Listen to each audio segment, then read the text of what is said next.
You know, called me King Silverback. So watch the Silverback.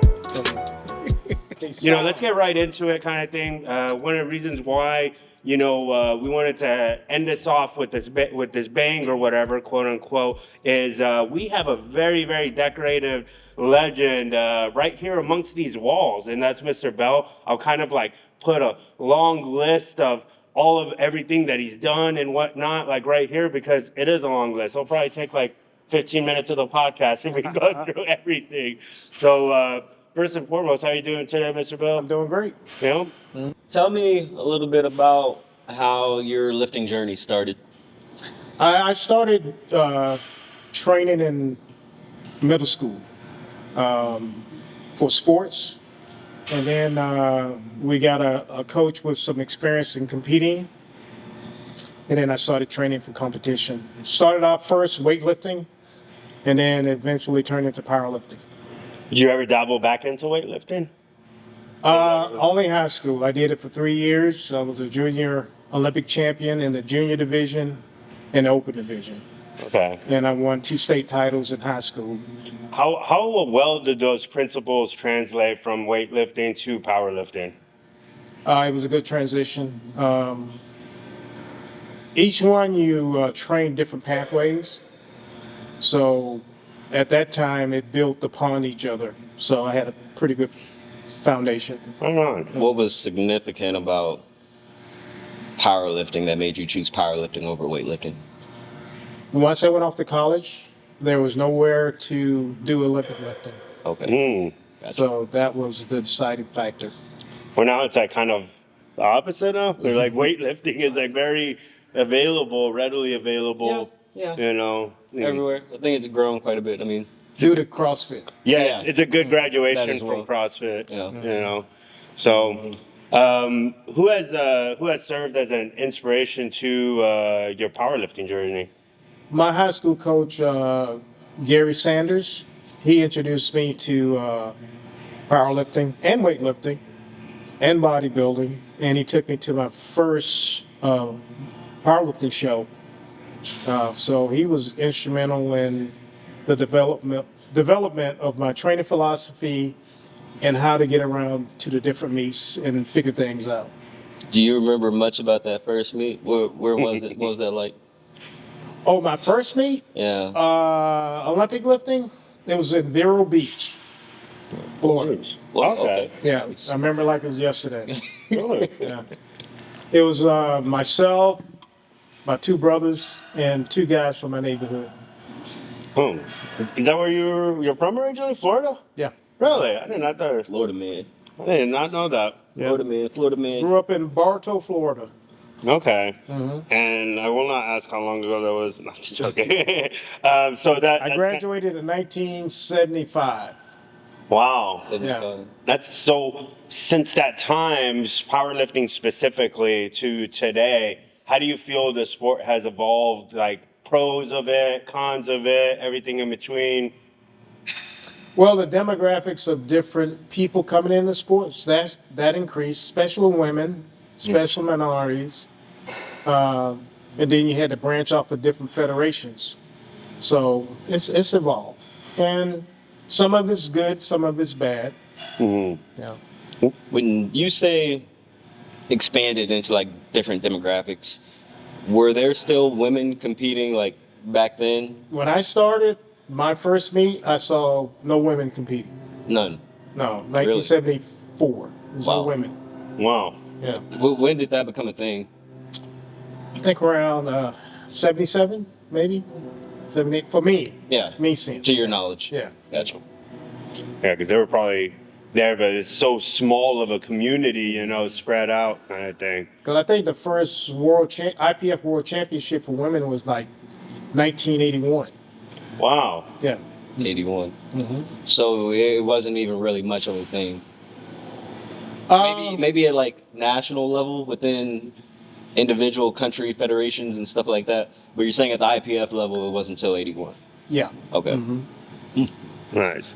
And how was it like from the beginning of your powerlifting journey or from your first powerlifting meet? How long was that timeline to get to the first world platform?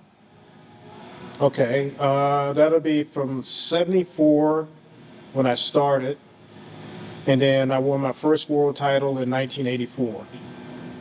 Was that the 2000 2000 total? No, no. Uh. I came from different weight classes. Started 165, 181, 198, 220. That's So when I hit that 2110, I was at 179. Okay. Yeah. Right on. Wait, you were in 4 different weight classes? Yeah. Oh wow, I didn't know that. Mm. I won world titles in 3 different weight classes. That's Okay. insane. That's awesome. What was the best? What was the best kind of your best memory? What was your best world championship? Perth, Australia in Perth. 88. Okay. Yeah. What made that so great? Most of my friends made the trip. We won the team title. We had a great time. They treated us like royalty while we was there. Mhm. Yeah. Were there a good amount of African Americans on those international teams that you were a part of? Yeah, I would say so. Like in So- 1988 in Perth, Australia, was 8 8, on the really? team. Okay. Oh, wow. Yeah. And Mm. what was the size of the team y'all would take? had to- All the weight classes. All of them. About 12. 11 or 12. Yeah. Gotcha. Wow. So, how do you feel in a numbers aspect, the competition has evolved from back then to today? Has it gone up dramatically, or?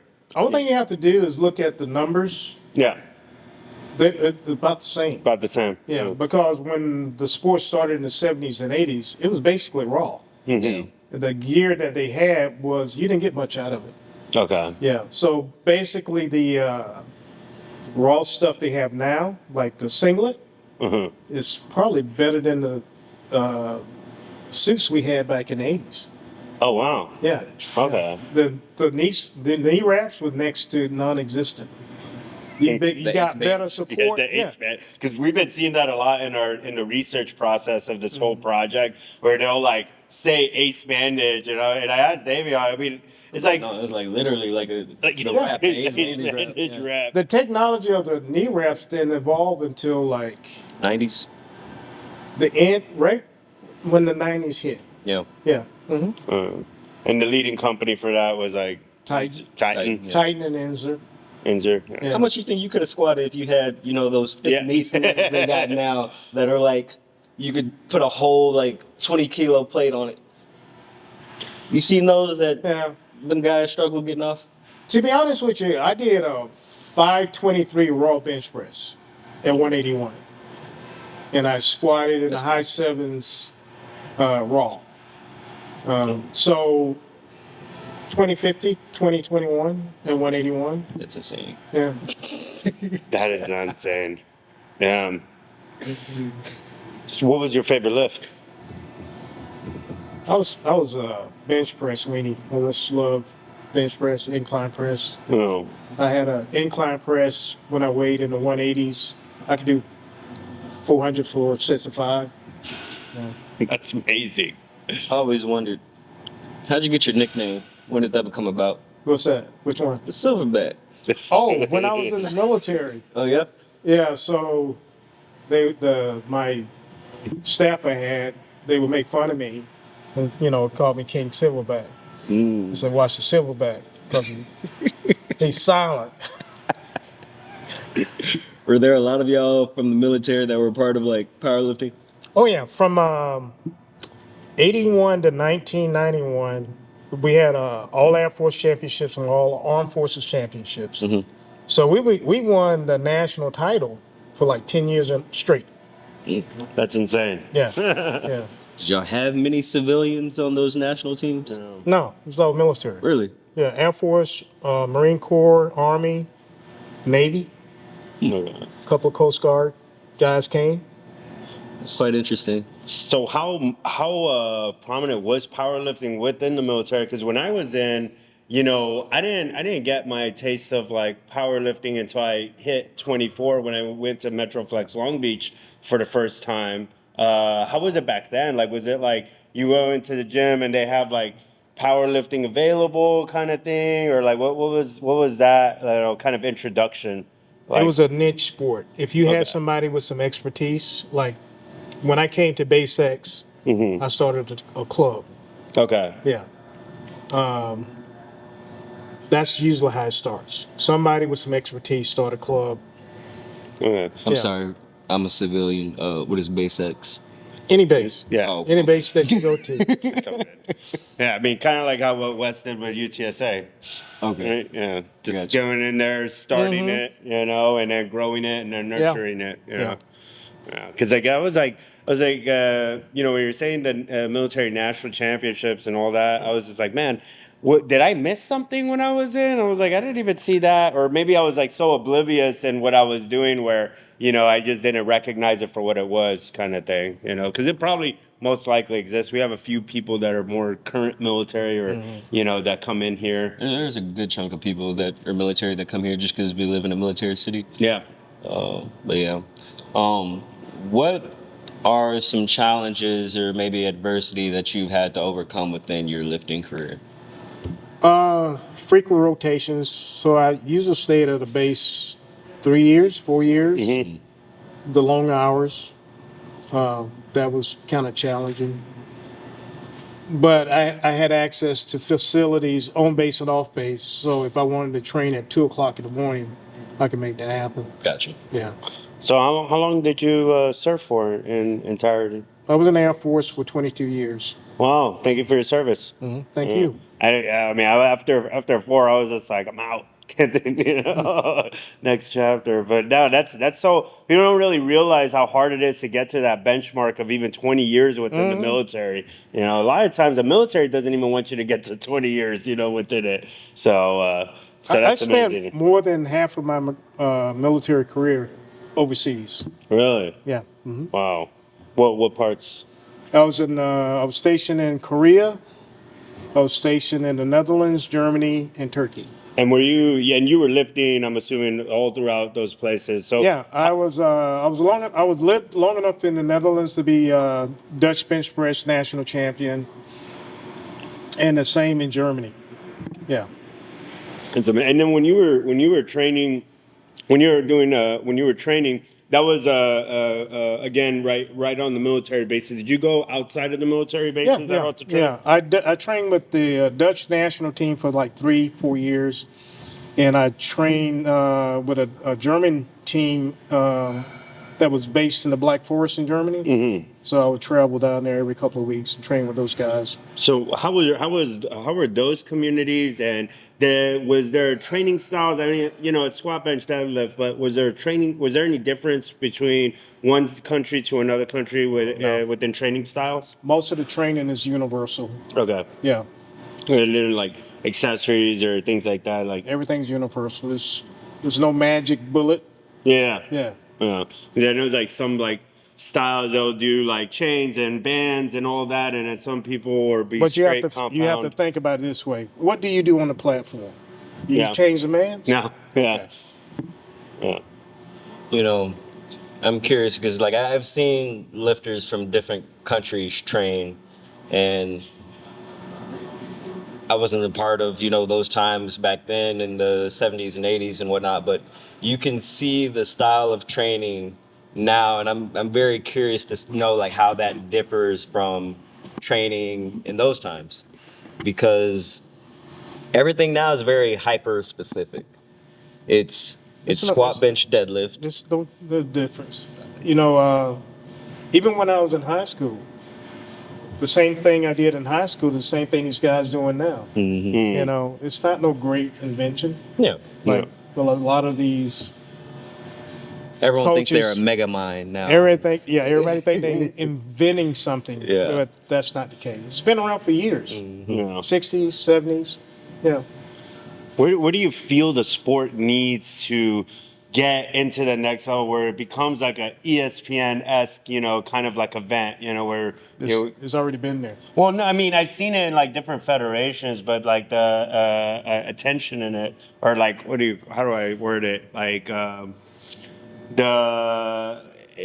like I've seen it on TV before. I was in Vegas and I saw a powerlifting meet, but it was like a off-name federation or anything. It wasn't necessarily the main federations that are like, running right now. How do you feel like, is there anything the sport is missing in that sense to like get to a more of a prominent platform? Because my fascination with the sport is to see what the human body could do on their weight, and these compound lifts are used within almost every sport. So I would assume that like any kind of athlete would like kind of nerd out to that as well. Yeah, when they do put it on, they have high ratings. Mm-hmm. And like I was saying, it's already been done. It's just that they have to continue to do it. You about to have to get a person that's in marketing to go and talk to these different sports companies. You know what it is? It's missing the entertainment aspect. What and You the look at other entertainment. sports that are, televised and track attention like that. All of those, yes, they're sports, but there's an entertainment aspect that attracts people to those sports that causes viewing to increase. You're talking, let's reference like interviews. I think things like that background. contribute to the viewer experience. Yes. See, When I see powerlifting televised, or not even televised, but like broadcasted or anything, it's multiply lifting.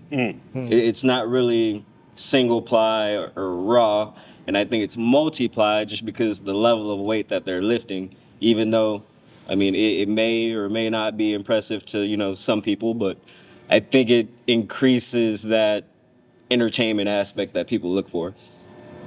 one thing I keep referring back to is it's been done. When I went to Hawaii in 1988, it was featured on ESPN. Oh wow! Right. When I went to the World Championships in Europe back in the 80s, it was featured on Eurosport. That's amazing. Yeah. So they had commentators, professional commentators. They interviewed the lifters, the whole 9 yards. So it's already been done. The formula is already there. They just have to take it and just repeat it. Yeah, sell it. Things do evolve. Things do evolve, as time goes. Back then, there obviously wasn't social media, but No. through research and whatnot, I see that USA Powerlifting magazine looked like it was a big thing. I don't know. It was a big thing. Yeah. Right? Mm-hmm. Okay. It was. They sold internationally. Really? It was an international magazine. I wonder why that stopped. Well, It looked pretty technology. cool. Well, I guess so. Well, I was talking to Wes about it actually, because it's funny that you said that, because I had the same idea, and I went to Wes. I was just like, "Yo, what's up with the powerlifting magazine?" And he was just like, "Yeah, kind of went out like in 2010s or something like." My son was on the last cover of Powerlifting. Yeah, that's the Okay. last issue I saw. Yeah, Well, when did that come out? that was 12. 12? Yeah. Yeah. And that was around the time where like magazines were going belly up because of the convenience of getting your articles. Social media. Yeah. For the internet. So Well, you got to understand that the guy who owned the magazine, he was probably 10 years older than I was. okay. So, there's a couple of people that wanted to buy the magazine, but he felt that they couldn't do it justice. Yeah. That's a thing. So what are some examples of adversity you've had to overcome being a powerlifter in this time? Probably training consistently, because traveling, Yeah. having a family, you had to navigate around that. Yeah. What was the impact your lifting career had on your family? I made him a part of my family. We traveled. The latest stages of my life, they traveled with me to meets. Gotcha. And Ian, when did he start lifting? Ian is always trained. I started him in martial arts and gymnastics when he was 5. And we always did sled work and gymnastic type movements, body weight type movements. And then when he started actually touching a bar, he was like 10 or 11. Did you want him to get into powerlifting? My thing was to get him stronger for other sports. Okay. So he was a pretty good track and field guy, good basketball guy, did well in football. He was a high school All-American. Mm-hmm. Basically, just to keep him athletic. Yeah. Yeah. Mhm. So, a strong athlete is a better athlete. Of course. Yeah. Yeah. Always. Do you feel the sport would ever get to a position where the top of the top are like it becomes like their main thing where they don't need like I know some individuals are able to finance a life through powerlifting, but how do we like open up that umbrella a little bit more just in a sense of like income, To be honest with you, I really don't know. Yeah. I don't have a definitive answer for that. I can tell you I did okay in it. Yeah. Going through the sport for 20 something years. I did okay. Yeah. Mm-hmm. That's amazing. I'm more curious about the 70s and 80s. Walk me through the training session of what like y'all's training room would look like. Like, who are you training with? What are you doing? And what was the Primarily, I energy trained like? by myself. Really? Okay. Yeah, Okay. yeah. That's who I trained with, myself. Because the guys were scared to train with me. They was afraid to train with me. Okay. Yeah. Rep for Well- rep, set for set. Why would they be afraid to train with you? I had a unusual capacity to do a lot of work in a short amount of time. So you had a high work capacity. Yeah. Gotcha. Nice. So how was like the energy in those like weight rooms, things like that? Was It's it about like, the same as now. yeah? Yeah. All right. Peak hours, 4:30 to 7. Gotcha. I just think it's like a totally different realm of like we have a headphones era and then a no headphones era where like communities can be able to cultivate a little bit better. Back then, you saw a lot of guys talking to each other. Yeah, that, I feel like in today's world, it's like people come in, they're like, oh, all the racks are full. I guess I'll just have to wait. Nobody wants to work in with each other. Was that? That wasn't a problem. pretty Like much they're prevalent? working in. Come in, hey, can I work in? No problem. Hmm. Yeah. But the new trend is everybody want their own rack, their own platform. And then, I feel like there's a sense of individualism and no sense of community within that aspect. yeah, I agree. Yeah. Let me go to the restroom real quick. Yeah, go Y'all for keep it, go going. for it, go for it. Keep talking. Go for it. So throughout all these projects that we've pretty much put out this month, which one was probably, well, I mean, you knew all these guys. Yeah. Which one was probably the most informative to you?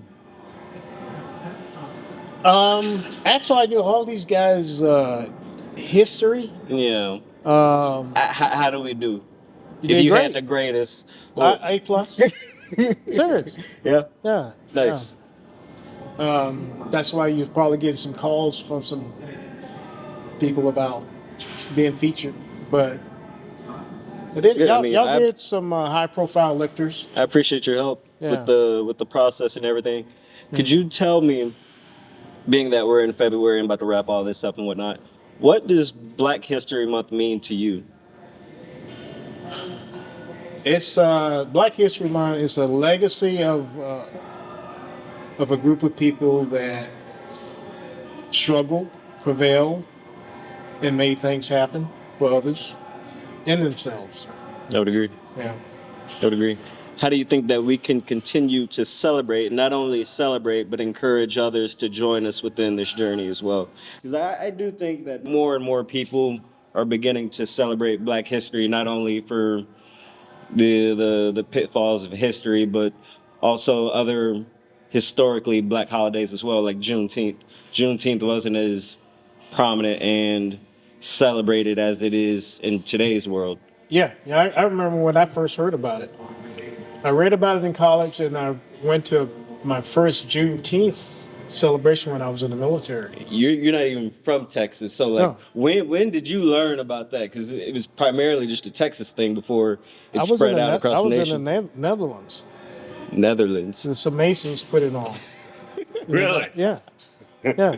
That's crazy because for me, it's like been a part of my whole life. Mm-hmm. Because I mean, I've lived here. My parents, they taught me pretty much all about that. Mm-hmm. So for like I know for many other people, like they didn't grow up in Texas, or maybe they spent majority of their life traveling around the world, so things like that they just probably didn't get to experience or miss out on. But I went to like a lot of parades growing up and all that good stuff. It was a military community that introduced me to it. Yeah. Wow, hmm that's pretty nice. So what's your current involvement within the sport right now? Currently, I'm a Category 1 referee for the IPF. And I've been a referee since the 70s. Oh, wow. Yeah. I coach a couple of people, some ladies, special needs kids. So my personal training I've scaled that down a lot over the last couple of years. I do attend some local meets, Powerlifting America affiliated federations type meets, and I try to help when I can, you know, That's amazing. ensure that they put on professional style meets. Yeah. So Yeah. we gotta let them know. We got to work on that. We got to make sure people, keep doing their part and putting on good meets and whatnot. Oh yeah, yeah. Yeah. Yeah, because you got to have a standard, because if you don't have a standard, somebody else will bring their standard in. And it might not be good. That's a really good way to put it. Yeah, maintain that. When did you know you were the man? At what point in your career were you like, yeah, I'm top dog? I never considered myself that way. I've always considered myself as a contributor to the success of it. Yeah, that's how I've kind of viewed myself. I respect We that. worked really a good. lot Humble together man. in some events. Mm-hmm. I can get a little intense. Yeah, to regulate. I mean, yeah, I completely understand. Just passionate about, the sport and making sure everything is running smoothly and, things are respected. Yeah. Yeah. It's a very real Completely thing. understand. Yeah. Yeah. No, for sure. I remember your journey coming through when I first met you. Yeah. Yeah. What a time. It feels so short-lived. I'm trying to get back into training and taking things a little bit serious, navigating through work and all that. Balance is very Difficult. difficult to navigate through. It's like we go to work at a gym, and it's still difficult. Like tonight, I'll probably end up training at like 10 p.m., 11. Yep. Yeah, because I don't know if I mentioned this. Most of my military career, I worked at Air Force fitness centers. I managed them. So I understand the long hours, spread thin, all that kind of stuff. And the need for balance to make it all work. Yeah. Yeah. How did you find your lane in finding that balance? Was it just pure like motivation to like perform on the platform? Because you have a family. You also were working beyond full time with it, which is what the military is. There's no full time or part time with that. You're working like endless hours sometimes. I remember I used to have like 36-hour like post shifts. How would you like balance that, one, and then two, did you have a coach as well, keeping tabs of you programming it and No. all that stuff? After I left high school, I did all my training and programming on my own. Okay. By traveling and talking to different coaches, I did pick up some ideas, but the main thing was time management. Yeah. I guess being military helps with that quite a bit. Time management. Yeah. Yeah. You just don't just sit out there and float around. Yeah. There's a timeline on everything. Got you. Yeah. So where I get frustrated, if you're watching this, it's time management. Well, talked about, when, we thought you were the man, and you said, you never really thought that way. On the opposite end, when did you think, okay, maybe it's time for me to hang it up? Well, I did my last meet at age 50. 50. Yeah. Last year. Age 50. So I did a meet in Niagara Falls. I did a 920 squat, 580 bench and a 722 deadlift. Can you fact check that? At 50? That's amazing. Go to Open Powerlifting. Yeah, that's Brian's gonna double check that real quick.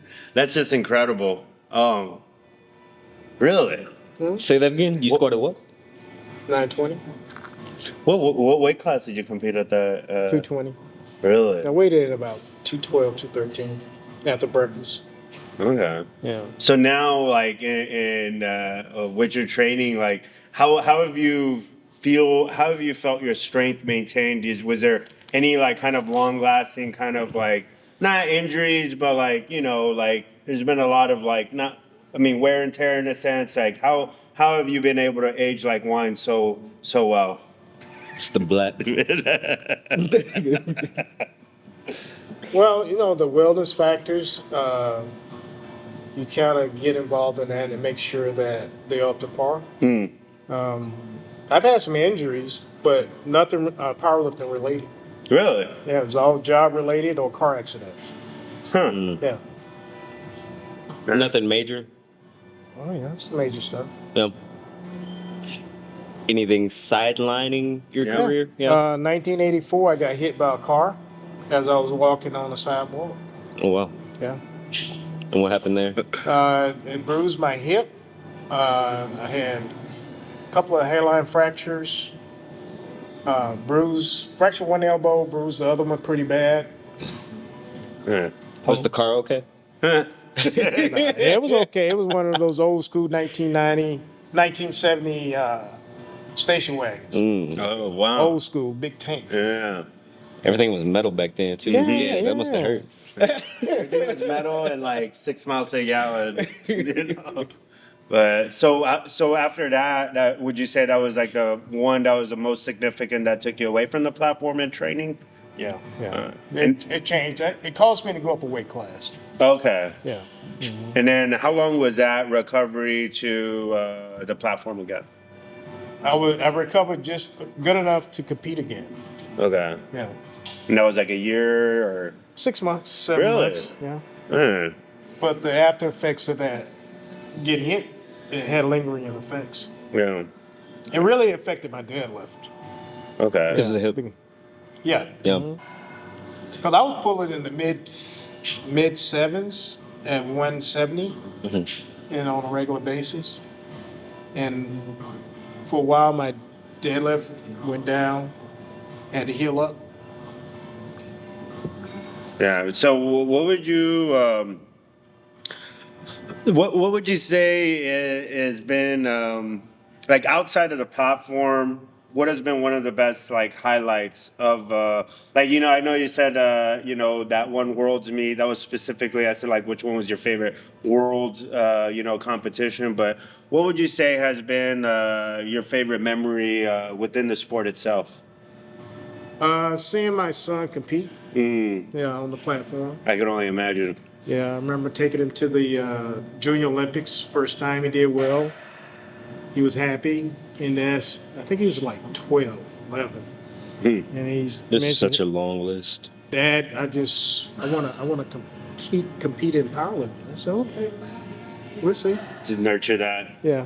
So that was like his, because I know you said he was like in, was it jujitsu you said, or martial arts of some sorts? Taekwondo and karate. So was him getting under the bar or powerlifting in general, was that something out of like, him wanting to do and then you nurtured it, see if he liked it kind of thing? Well, it was a part of the training process. Okay. Yeah, it was part of the training process.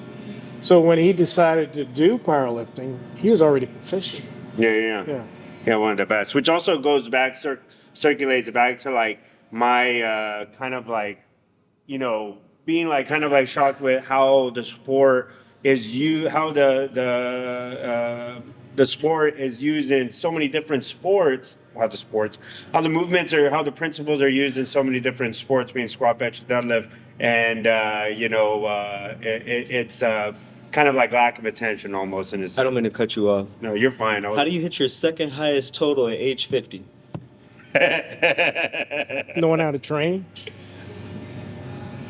920, 523, 699, 2144. Yeah. November 2nd, 2006. That's amazing. 2006, you turned 50. Mhm. I was like 2023, you turned 50. Oh yeah. 2144. You were 50 exactly 50? 51, 52? Something like that. He's like, don't be doing math on me on the podcast right now. well, well then, That's wild. what would you say? Do you have any like specific advice or any kind of advice for any of the newer generation lifting, like the passing of the torch, kind of thing, for all the new lifters coming up? Learn how to train, find an expert, somebody with a knowledge base like Dave Young, and so you won't be making a bunch of mistakes early. Be doing the XBD workout every workout in the gym too long. I see a lot of guys in here 4 hours at a clip on a regular basis. It don't make sense. It don't make sense at all. Yeah. Yeah. See that all the time. Yeah, no, that's a regular occurrence. Like, go home. I think when you're young in school, in college, and you got time, like I never did that. You can Even in college, even in high school, our workouts in high school was pretty tough. We was in an hour and 40 minutes. No. That's a combination of powerlifting and Olympic lifting. Yeah. There's one thing to hang out and talk, and then there's another thing to hang out and talk while keeping a rack occupied for the remainder of your training session. So if you want to hang out and talk, perfectly fine, but let the rack go. Yeah. You can't be sitting on a platform and then you turn around and somebody eating lunch on the platform. Yeah. See that's Right before they bench press after they did 2 hours of squatting. yeah. Doesn't work that way. Don't really make sense. It happens. I don't know if the people know, but you still like train and whatnot. What are you training for? Training for life, wellness factors. Are you sure you're not training for like another competition or anything? No. Mm-mm. No? Not even in the You slightest ought to bit? come train with me one day. Maybe. I'd Yeah, love you to should- see that. Yeah, maybe, I can wrap up your knees and we get under the bar and just load it up. No knee wraps. You can get some ace Hey, bandages. no, my knees are pretty good, so you don't ever see me with none of that stuff on. Yeah. That'd be fun. Well, it's been a pleasure. You got any more questions? I'm pretty much all wrapped up. I'm greatly thankful that you were able to be a part of this journey because Mr. Bell actually helped us with sourcing a lot of the subjects that we used for this project and providing material and pictures and whatnot. So very thankful for his help with this. Yep. As Shai also made all of the graphics for the posts that you see within the Instagram page as well. Yeah, I'm just very thankful for this whole process. It's something that I've been wanting to do for quite some time, and it just dawned on me one day, and I was just like, hey, like, we should just do this and just see where it ends up. But that was already like a week into the month, so ideally you'd want to start at the beginning of the month. But I mean, Yeah. it is what it is. It's been a pretty fun project, and yeah, I'm just happy that we were able to do it. It was well received. Awesome. I got Yeah. a lot of positive feedback on it.